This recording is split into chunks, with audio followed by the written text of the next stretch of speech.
Hello dear students, once again welcome back to our channel. So आप लोगों को मैं ये बार बार याद दिला रही हूँ कि आप लोग नीट 2026 के लिए अगर प्रिपेयर कर रहे हैं तो आप लोगों को बहुत बहुत बहुत ज्यादा चीजें सीरियसली लेनी पड़ेंगी और कुछ ऐसी मेजर मिस्टेक्स आप सब लोग कर रहे हैं जो आपको अभी के अभी स्टॉप करके उसमें चीजें सुधारनी पड़ेंगी। आप अभी भी बहुत सारी ऐसी चीजें कर रहे हैं जिससे आपका टाइम बहुत ज्यादा वेस्ट हो रहा है। और अगर आप सच में नीट 2026 का टारगेट सेट करके बैठे हैं तो आपको क्या करना है वो मैं आपको बताने वाली हूं। And this, if you take it seriously, it can change your entire journey. मैं कुछ ऐसे इंपॉर्टेंट टॉपिक्स बताने वाली हूँ, कुछ ऐसे इंपॉर्टेंट मुद्दे आपके सामने लाने वाली हूँ कि जिनको देखने के बाद, सुनने के बाद आपको रियलाइज होगा कि यार सच में मैं नीट 2026 प्रिपेयर नहीं कर रहा हूं, मुझे सीरियस होना पड़ेगा। विदाउट वेस्टिंग एनी टाइम मैं बता देती हूं कि आपको क्या क्या चीजें सीरियसली फॉलो करनी पड़ेंगी अगर आप जेन्युइनली नीट 2026 या इवन नीट 2027 के लिए प्रिपेयर कर रहे हो। सबसे पहली चीज, अगर आप अपने नीट 2026 को लेकर सीरियस हो, अगर आप 650 से ज्यादा मार्क्स स्कोर करना चाहते हो तो आपको आज से ही अपना टारगेट सेट करना पड़ेगा और अपनी पढ़ाई स्टार्ट करनी पड़ेगी। क्योंकि वो हर एक सेकंड आप जो टाल रहे हो, every second that you are wasting now, someone else is practising, someone else is becoming perfect, and someone else is going to score 650 more and going to take your seat, and you will lose your chance. You still have that opportunity कि आपकी seat आप पकड़ सको, वरना आपकी seat आपके हाथ से ऐसे पानी की तरह चली जाएगी and you will not be able to take it. So ऐसी क्या चीजें हैं जिनको आपको फोकस करना है ताकि आपकी नीट प्रिपरेशन अच्छी तरीके से चल सके बिफोर इट्स टू लेट। सबसे पहली चीज, आपको मोटिवेशन की जरूरत नहीं है। मैं ये अपने पिछले वीडियो में भी बोल चुकी हूं, मैं फिर से बोल रही हूं और मैं ये 10 बार बोलूंगी। मोटिवेशन किसी बाजार में नहीं मिलता। You can not go and buy motivation, no. अगर ऐसा होता तो आज इंडिया कहां से कहां पहुंच चुका होता। आपको बार बार मोटिवेशन की जरूरत नहीं है, आपको बस एक सिस्टम फॉलो करने की जरूरत है। You don't need motivation dear students, you need a system. एक ऐसा सिस्टम जहां पर आपका मन करे कि हाँ यार मुझे मेहनत करनी है, और वो मोबाइल स्क्रीन चलाकर नहीं होगी या फिर ये सोचकर नहीं होगा कि आज मेरा मूड करेगा तो मैं 10 घंटा पढ़ूंगा और फिर मैं पूरा हफ्ते बुक ही नहीं खोलूंगा। फिर क्या फायदा है। ये तो वही बात हो गई कि मैंने एक दिन में 10 दिन का खाना खा लिया, अब 10 दिन तक मुझे खाना मत दो, चलेगा? ऐसा चलेगा क्या? आप मूड के हिसाब से चल सकते हो क्या? नहीं। You can not stop and wait कि आज जब मेरा मन करेगा मैं तब पढ़ूंगा। No, you need to have your fixed routines. You cannot work according to your mood. और आप अपने डेली टारगेट को ना चेंज करना बंद करो। क्या होता है पता है, हम ना बच्चों की इतनी बुरी आदत है, इतनी गंदी आदत है कि हम ना धीरे धीरे करके अपना स्टैंडर्ड नीचे नीचे नीचे नीचे लेके आते जाते हैं।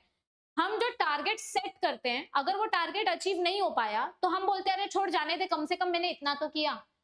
100 एमसीक्यू का टारगेट रखा था, सिर्फ 70 एमसीक्यू हुए तो हम खुश हो गए, चलो कोई नहीं 70 तो हुए।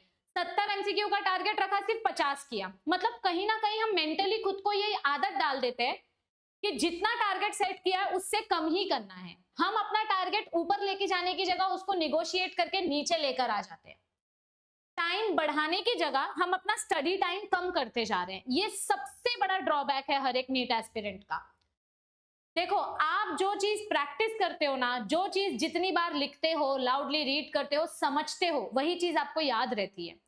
सिर्फ टेक्स्ट बुक रीड करने से अगर चीजें याद रहती तो हम सब रोबोट मूवी के चिट्टी के जैसे बन जाते कि एक बार बुक स्कैन किया और सब याद हो गया। No, our brain doesn't work like that. Passive reading is waste of time. आप सिर्फ बुक खोल के अंधाधुंध पढ़े जा रहे हो, पढ़े जा रहे हो। अरे नॉवल है क्या, पढ़े जा रहे हो। नॉवल तो भी इंटरेस्टिंग होती है, याद रहती है। बुक्स के टॉपिक वैसे ही आपको कॉम्प्लिकेटेड लगते हैं और आप उसको बिना समझे पढ़े जा रहे हो। This is a biggest mistake. आपको बुक एक्सप्लेन करनी है, मतलब आपको जो टॉपिक आप देखते हो वीडियो, आप उस टॉपिक को बंद करो। मतलब हम लोग क्या करते हैं घर पे, मेरा भाई क्या करता था, उसके जब एग्जाम्स होते थे तो जो टॉपिक उसने पढ़ा है वो टॉपिक बंद करता था और मम्मी को ऐसे बोलता था, मम्मी रुक, और वो टॉपिक एक्सप्लेन करता था, जो भी उसका मैकेनिक्स और क्वांटम मैकेनिक्स जो भी उसके टॉपिक होते थे वो मम्मी को लेके एक्सप्लेन करता था। मम्मी को कुछ नहीं समझ में आ रहा, पर इससे जो इंसान बोल रहा है उसका कॉन्फिडेंस बढ़ता है और उसको पता चलता है मैं कहाँ अटक रहा हूं, मुझे कौन सा कॉन्सेप्ट समझ में नहीं आया है। और सिर्फ कॉन्सेप्ट समझने से भी नीट नहीं निकलता है, आपको कॉन्सेप्ट समझने के बाद उसके एमसीक्यूज इमीडिएटली सॉल्व करने पड़ते हैं। तो आपका पैटर्न क्या होना चाहिए, पढ़ो, खुद को टेस्ट करो और फिर अपने मिस्टेक्स चेक करो और फिर से पढ़ो। ये प्रोसेस आपको लूप पे चलाना पड़ता है, क्योंकि बच्चों नीट जो है आप लोगों को भी पता है कि 70 to 90% कंटेंट एनसीईआरटी से आता है, पर फिर भी आज भी बहुत सारे बच्चे एनसीईआरटी को हल्के में ले रहे हैं। बहुत सारे ऐसे बच्चे जो एनसीईआरटी को हल्के में ले रहे हैं, वो अभी भी एनसीईआरटी को सीरियसली नहीं पढ़ रहे हैं, स्पेशली बायो एंड केमिस्ट्री। यहां से तो एक एक सीधा लाइन उठा के डाल दी जाती है नीट एग्जाम में, और ये मैं कितनी बार बोल चुकी हूं कि आपको एनसीईआरटी लाइन बाय लाइन पढ़नी है, प्लस बिटवीन द लाइंस वाला जो कॉन्सेप्ट होता है आपको वो भी पढ़ना है। आपको जो इंपॉर्टेंट फैक्ट्स है जो हम लेक्चर्स में आपको हाईलाइट कराते हैं वो भी हाईलाइट करने हैं। आपको इंपॉर्टेंट टॉपिक के फ्लैश कार्ड्स भी बनाने हैं रिवीजन करने के लिए। जैसे समझो आप सेल डिवीजन वाला चैप्टर पढ़ रहे हो, तो G1 फेज में क्या क्या होता है इसके बुलेटिन्स बनाओ, G2 फेज में क्या होता है, S फेज में क्या होता है, G0 फेज में क्या होता है, ऐसे फ्लैश कार्ड्स बना के या बुलेटिन चार्ट्स बना के आप रिवाइज करो। आप कितना कितना हैंड रिटन नोट्स बनाओगे मुझे तो समझ में नहीं आता। आप अपनी खुद की टेक्स्ट बुक पब्लिश करने वाले हो क्या?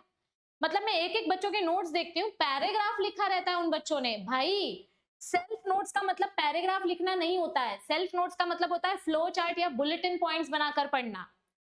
आप लोगों की तैयारी ज्यादा अच्छी हो सके इसीलिए हम इस चैनल पे आपको कंटिन्यू एमसीक्यूज प्रोवाइड कर रहे हैं, लाइव सेशंस ले रहे हैं, लाइव लेक्चर्स ले रहे हैं, कंटिन्यू डिटेल लेक्चर्स दे रहे हैं, ताकि आप लोगों को पता चले कि आपको क्या पढ़ना है, कैसे पढ़ना है। आप लोग मॉक टेस्ट को भी हल्के में लेते हो, तो आपको फुल लेंथ मॉक टेस्ट जल्द से जल्द स्टार्ट करना पड़ेगा, लेकिन उसके लिए आपको पहले सिलेबस कंप्लीट करना पड़ेगा। और नीट एग्जाम आने से पहले आपके कम से कम 25 से 30 फुल मॉक टेस्ट हो जाने चाहिए। एक टॉपर की स्ट्रैटेजी क्या होती है पता है, वो सिर्फ टेस्ट देके उसको भूल नहीं जाता है, टेस्ट देने के बाद वो अपनी हर एक मिस्टेक को रिव्यू करता है, और ये 100 में से सिर्फ 10 बच्चे करते हैं। बाकी 90 बच्चे क्या बोलते हैं, रात गई बात गई, छोड़ जाने दे, टेस्ट हो गया ना, अभी उसके बारे में सोचने का नहीं। यही एटीट्यूड आपको एवरेज बना देता है, और यही एटीट्यूड बदल दोगे तो आप टॉपर बन जाओगे। कहाँ गलत जा रहे हो, कहाँ गलती हो रही है, वो अगर पता नहीं चलेगा तो फिर आप उस गलती को सुधारोगे कैसे? सबसे बड़ी मिस्टेक। यस, आप क्या कर रहे हो, कैसे परफॉर्म कर रहे हो, आपकी प्रोग्रेस कितनी हो रही है, ये आपको ट्रैक करना बहुत जरूरी है। अगर आप खुद से ही झूठ बोल रहे हो, आपको सिर्फ ऐसा लग रहा है आज मैंने 10 घंटा पढ़ाई किया, घंटा कुछ नहीं पढ़ाई किया, खाली 2 टॉपिक पढ़ा मैंने, तो आप खुद से झूठ बोल रहे हो, आप सिर्फ टाइम वेस्ट कर रहे हो। आप कितने घंटे पढ़ रहे हो, पर उसमें एक्चुअली कितना टॉपिक कवर हो रहा है, कितने एमसीक्यू सॉल्व हो रहा है, ये आपको देखना है। और सिर्फ पढ़ते नहीं जाना है, आप अपनी स्ट्रैटेजी को बदल के कैसे इंप्रूवमेंट दिखा सकते हो, ये भी जरूरी है। Syllabus completion is not equal to NEET readiness. Syllabus complete हो गया मतलब अब मैं नीट देने के लिए रेडी हूं, ऐसा नहीं है। कंप्लीट सिलेबस का मतलब क्या होता है कि आपने टॉपिक समझ लिया है, अब सेम टॉपिक बार बार रिवाइज करो और उसके एमसीक्यू सॉल्व करो। एक एंट्रेंस एग्जाम का बच्चा कभी नहीं बोलेगा कि मेरा सब कुछ पढ़ के हो गया। कब क्वेश्चन कहां से आ जाए किसको पता। आप जितने बार टॉपिक्स रिवाइज करोगे, जितने बार आप प्रैक्टिस करोगे, आपका परफेक्शन लेवल उतना ज्यादा बढ़ेगा। Phones are killing your rank. आप डिस्ट्रैक्शन के वजह से टेलीग्राम, इंस्टाग्राम, फलाना ढिमकाना, इतने सारे ग्राम्स हैं, ये आपकी लाइफ को सिर्फ बर्बाद कर रहे हैं, और इट्स हाई टाइम कि आप इनको डिस्ट्रैक्शंस को साइड में रखो, क्योंकि 2 मिनट बोल के कब वो 20 मिनट 1 घंटा बन जाता है आपको पता भी नहीं चलता। तो आप अपनी खुद की टेक्निक डिजाइन करो। अगर मैं 40 मिनट पढ़ रहा हूं तो 5 मिनट ब्रेक लूंगा, 10 मिनट ब्रेक लूंगा। Design your own strategy, but please try to avoid these distractions. You need to treat NEET like a job. जैसे जॉब जब आप जाते हो, आप अपने पेरेंट्स को देखते होगे कि वो एक भी दिन छुट्टी नहीं करते, सर दुख रहा है, पेट दुख रहा है तो भी वो जाते हैं। आपको भी नीट प्रिपरेशन उसी तरीके से करनी है कि अगर आज मैंने पढ़ाई नहीं की तो मेरी पगार कट जाएगी, मेरे पैसे वेस्ट हो जाएंगे। बस जिस दिन आप नीट को पैसों से कंपेयर करने लग जाओगे ना, अपने आप अंदर से मोटिवेशन आएगा, अरे यार मैंने इतने पैसे भरे इस कोर्स के लिए, एक दिन का मेरा 5,000 जा रहा है, नहीं नहीं नहीं नहीं नहीं, आज छुट्टी नहीं करना, आज पढ़ना है पढ़ना है। जिस दिन आप अपने एजुकेशन को अपने जॉब की तरह लेने लग जाओगे, सीरियस हो जाओगे, क्योंकि यही फैक्ट है, हम हर चीज को पैसे से तोलते हैं। तो तोलो, जो चीज आपको पढ़ने के लिए मोटिवेट करती है उस चीज का एग्जाम्पल लो, लेकिन पढ़ो, क्योंकि कोई शॉर्टकट नहीं है इसका। You are not behind but you will be if you don't start now. आपके पास अभी भी टाइम है। This is mid August, you have September, October, November, December, January, February, March, April. You still have 7 to 8 months in your hand. आप अभी भी track पे आ सकते हो, लेकिन आपका जो प्रोक्रास्टिनेशन है, मैं कल करूंगा कल करूंगा कल करूंगा, ये जो आपका एटीट्यूड है कि अब मैं नेक्स्ट 2 महीने बाद, 1 महीने बाद करूंगा, गणपति बाद करूंगा, नवरात्रि बाद करूंगी, ये एटीट्यूड आपको सबसे पीछे ढकेल देगा। आप रेस में सबसे पीछे हो जाओगे, याद रखो। So every minute counts, every day counts.